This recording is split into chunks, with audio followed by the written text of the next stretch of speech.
National Weather Service in Aberdeen has issued a severe thunderstorm warning for western Corson County and north-central South Dakota until 9:30 p.m. Mountain Daylight Time. At 8:36 p.m. Mountain Daylight Time, National Weather Service Doppler radar indicated a severe thunderstorm capable of producing quarter-size hail.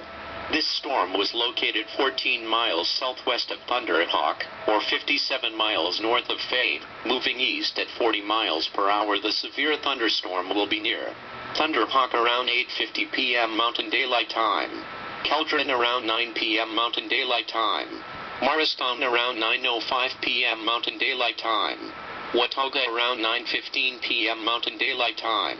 This warning includes Highway 12 between mile markers 100 and 124.